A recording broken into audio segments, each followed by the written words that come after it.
It's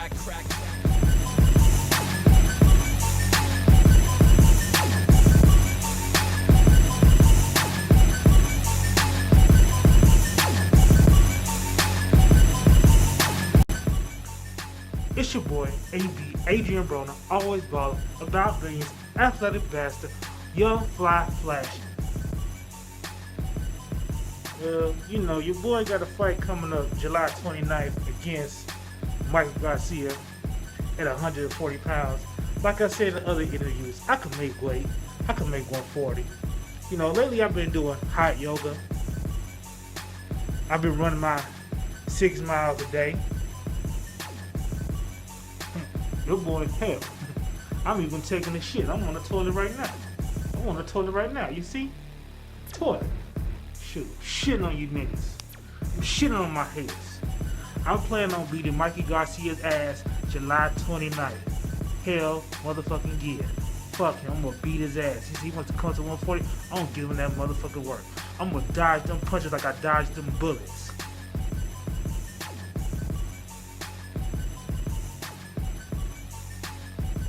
You know, AB, Adrien Broner, about billions, always balling. I'm knocking Mikey Garcia's ass out July 29th. And somebody tell that hate ass nigga 2K, his prediction's gonna be wrong, cause I'm beating Mikey Garcia's ass. Just watch.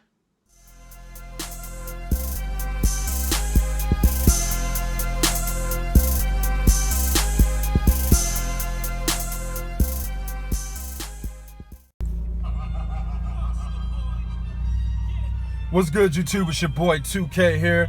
Shit, I just got out the office. Now I'm about to jump into that jam-packed ass traffic. Figured I should jump on this video in the meantime, you know what I'm saying? Yo, just like the last videos I did in this format, I'm gonna go ahead and start off with an education. Start off teaching the little niggas, you know what I'm saying? I'm gonna have hip-hop class every time I do a video of this format for the little cats. This one I got Shaheed the poster boy. Now I know for a fact y'all little cats don't know who that is, man. You know what I'm saying? He was the first freestyler to win that freestyle competition on 106 in Park.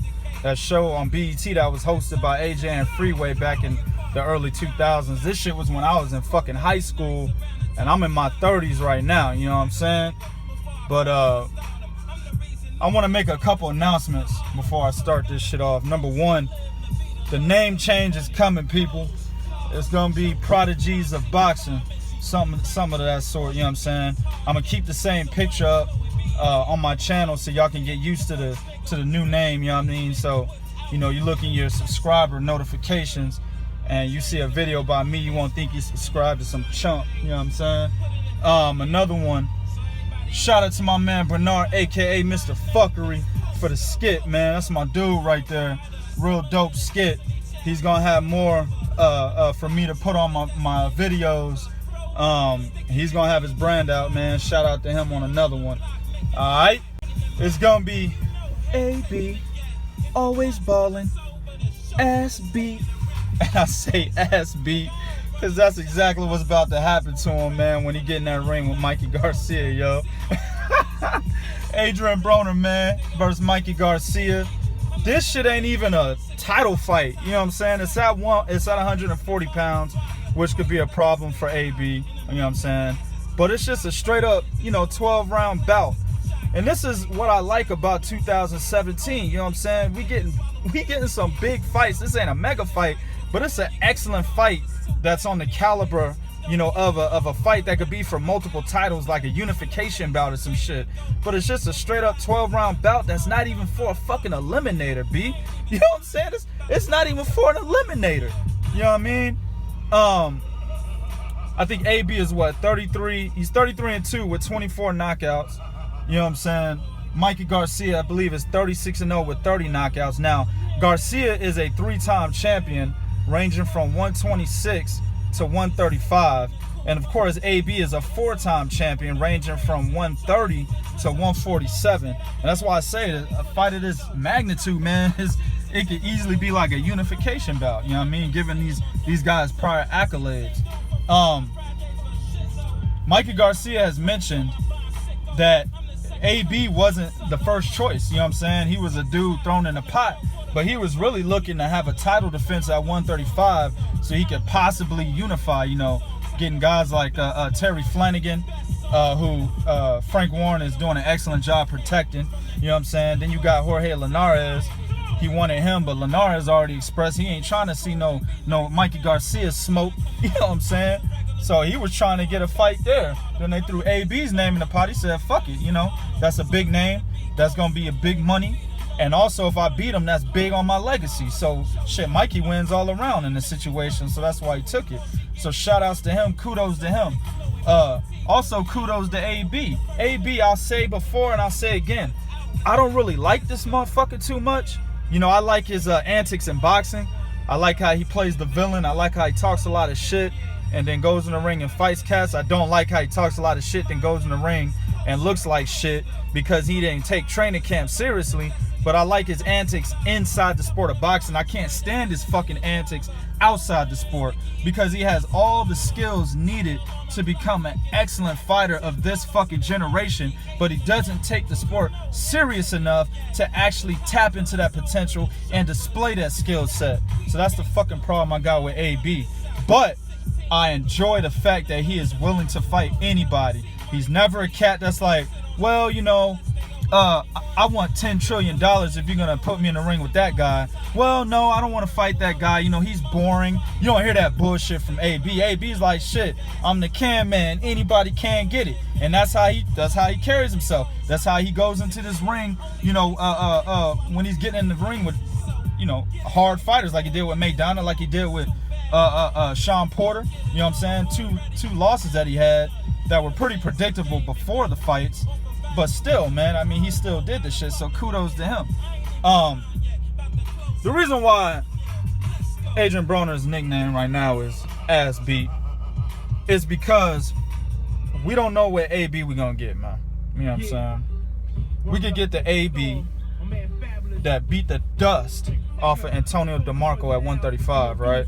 That was actually the last time AB really beat the dust off a nigga of that magnitude, where it was just like, ooh, ah, ooh, shit, ooh. That was the last time we seen AB beat a dude up like that, right? Or we can get that AB that that showed up to Floyd Mayweather's locker room before the Sean Porter fight. I think Floyd Mayweather was getting ready to fight Mike Donna for the second time. Showed up to his locker room wearing a vest, and that nigga had a motherfucking Duncan Hines gut poking out, you know what I'm saying? Like he just finished eating some motherfucking ho-hos with Twinkies on top. And he had Sean Porter looming, you know what I'm saying, coming up soon. You know what I'm saying? I can't remember what fight that Mayweather was gonna fight, but that's what happened. But it was crazy. But anyway, I mean, he was looking every bit of 185 and shit. You know what I'm saying? So I don't know, man. Like, one thing I do know about AB though, man, he cannot be in that wide ass stance. There's two ways to beat AB, and it's really particular. The primary reasoning is because of his wide stance. Number one, you maul him, right? When you're in a wide stance, your reaction time as it pertains to your footwork is limited. Whereas if you're not in a very wide stance, where you're able to recuperate better, utilize movement a lot better, because you have less distance between your 2 feet, right? That's simple mathematics, not even mathematics, simple common sense. You know what I'm saying? With that wide ass stance, you can maul him. Don't give him an opportunity to react as it pertains to his footwork, right? That's what Sean Porter did. That's what Marcos McDonough did. You know what I'm saying? They mauled him, didn't give him a chance to react. Or something that hasn't really been done yet, half of it has. You can outbox him. This is the portion that has happened, right? Or at least not outbox him, I'm sorry. You can elect to box him from the outside. That portion has happened. And then provide angles. This portion has not happened against Adrien Broner. A guy that can provide angles against a guy that is sitting in a wide stance is going to be hella trouble, because when he's providing those angles, sitting in that wide stance, you're literally in front of a motherfucker. Well, again, the reaction time to your footwork is limited, so you can't react in a timely manner when that motherfucker throws an angle at you and continues to throw combination punching. Now, the first half of what I said, elect to box him, Paulie Malignaggi did that. You know, I made the joke during the fight that it looked like a 5th grader punching on a senior in high school, you know what I'm saying? Because Paulie's little ass fist was basically bouncing off AB, you know what I'm saying? But nevertheless, even though those punches didn't hurt, Paulie was still scoring, and that's why, in my opinion, I had Paulie Malignaggi beating Adrien Broner. You know what I'm saying? Everything that Paulie did, Mikey Garcia can do and do it better, plus more shit. And he's smarter than Paulie Malignaggi. And he throws more effective combination punching. And he hits harder than Paulie Malignaggi. Even though Paulie's a bigger man than Mikey Garcia, I still think Mikey Garcia's power is better than Paulie Malignaggi's. Right? Also, Mikey Garcia is excellent at providing angles and throwing combination punching. Just look at the Dejan Zlaticanin fight. Man, that motherfucker was throwing so many combos, and they were accurate, crisp combos too, just catching that motherfucker while he was coming in. You know what I'm saying? Then he would end up on the side of Zlaticanin, and Zlaticanin had slow ass footwork, so he couldn't find Mikey Garcia. That's how he was beating the hell out of him. Throw combinations while this nigga coming forward, then move to the side, give him another angle, or provide an angle, then continue throwing combination punches. That's why Zlaticanin couldn't find him. You know what I'm saying? He's very good at doing that, and he's a smart fighter in the ring. Adrien Broner's a smart fighter too, but he does dumb shit in the ring, if that makes sense. Like, he knows he should be doing certain things, but he doesn't do it. Or he has the skill set to do those certain things, but he just doesn't do it. Maybe that is a testament to him not being that smart. I don't know. To me, it's more of a testament of him not being disciplined, which is a factor in how you relay your ring IQ. Hold up, let me switch it to another joint. You know what I'm saying? That Royce the 5'9", boom! Early 2000s joint with DJ Premier. I know y'all don't know about that shit neither. Anyway, but AB's still a smart fighter, I guess. Just lacks discipline, right? But the whole reasoning for the second option or alternative style that you use to beat Adrien Broner in that wide stance is the whole reasoning why, and go ahead and hit the dislike button after I say this, why I was gonna pick Manny Pacquiao to beat Adrien Broner if that fight went down. Manny Pacquiao is a master at providing angles, man, and Adrien Broner, if he's gonna stand there right in front of you and look to counter you, well then Manny Pacquiao is gonna be jumping all over this motherfucker, side to side, back, forward. You know what I'm saying? Like, that's a difficult matchup for Adrien Broner in a wide stance. Now, let me say this. If Adrien Broner uses some movement like he did against Ashley Theophane, well then it's an excellent fight here, right? I'll just put it out there. If AB is in a wide stance, Mikey can walk away with this win.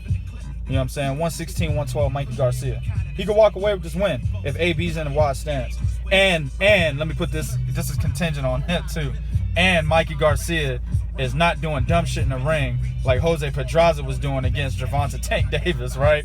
That game plan was easy for Jose Pedraza, but for some reason this nigga had a mental lapse before he got in the ring and did the opposite of what he should have did against Tank Davis and got his ass knocked out. Hopefully Mikey Garcia doesn't do something similar against Adrien Broner, and if he doesn't, well then he can walk away with this win. If AB is using movement like he did against Ashley Theophane, well this is a tough fight for Mikey Garcia because AB is an excellent counterpuncher as well. Or he's an excellent counterpuncher. He's also a great combination puncher when he's actually throwing combinations, right? And he sits in the shoulder roll. He's not Floyd Mayweather great in the shoulder roll, but he damn for sure not Andre Berto garbage, you know what I'm saying, in the shoulder roll either. He can actually be in the shoulder roll and elude shots from that position. You see what I'm saying? Also, he judges distance very well when he's in his zone. My man can judge distance and place punches very well when he's in his zone. Hence, the check left hook in a fight he was pretty much losing the entire time against Sean Porter. He placed that, he made a well-placed check left hook against Sean Porter coming in the 12th round at the beginning of the 12th round and knocked him down. You know what I'm saying? So, what I think AB would need to do to win this fight, man, it depends on what Mikey Garcia comes into the ring. If we got the Mikey that's gonna do a lot of movement, provide angles like he did against Dejan Zlaticanin, well then AB is gonna have to come forward, man. It's gonna suck, but he's gonna have to provide feints. He's gonna have to act as if he's gonna box, right? Because he has the reach advantage. AB has a 1-inch reach advantage, but they're both the same height. He's gonna have to act like he's gonna box. You know what I'm saying? But throw a feint and then move a little bit on the inside as if he's a boxer puncher. Very similar to what Andre Ward does and what he did against Sergey Kovalev in the second half of their fight, right? That's what AB would have to do, and he would have to cut the ring off as well. If we got the Mikey Garcia that's gonna elect to fight on the inside like he did against Orlando Salido, right? Well, then AB should take that bait, but then step out and keep check left hooking this motherfucker while he's coming in. Also, you can catch him with the check uppercut. I've seen Mikey Garcia get hit with uppercuts in numerous fights, so that could be a good punch for AB to get off. You know what I'm saying? AB's got to be first in this fight. He's got to use the jab. He's got to knock Mikey Garcia. Matter of fact, not even knock him off his rhythm. Don't even let him get into a rhythm, because if you do, fam, it's gonna be trouble. Alright? Man, oh man, I can't wait to see this fight. You know, and shout out to 2017 boxing for 2017, man. We've got a lot of good fights. We also got a lot of dumbass fights, like motherfucking Manny Pacquiao versus that Keith Van Horn motherfucker. You know what I'm saying? For you little niggas, Keith Van Horn was a white boy that played in the NBA back in the early 2000s, late 90s for the New Jersey Nets. I know the dude's name. You know, Jeff Horn, a.k.a. my daughter's school teacher, you know what I'm saying? And then you also got Miguel Cotto versus that Common Guy character. Two dumbass fights that tried to put a blemish on 2017, but the body of work, you know, that boxing has put together in this year is just far supersedes anything that those two dumbass fights, any damper that those two dumbass fights could put on this year. So, man, boxing is looking good for men and women, of course. You know, we got Cecilia Brækhus, you know, against Erica Farias, who's one of the dominant 140-pound fighters, moving up to go with the queen of boxing at 147. Got that fight coming up, man. It's going down in 2017. I'm going to talk about that fight in a separate video. YouTube, man, do what you do in the comment section. Let me know what you think about this fight. Can AB actually win this shit, or is Mikey Garcia going to walk all over him? I got Garcia winning this fight. You know what I'm saying? But I will be watching training camps. A lot of shit can change. You know what I'm saying? We'll see what goes down. Do what you do in the comment section, but be real. This is real talk for real fans. 1.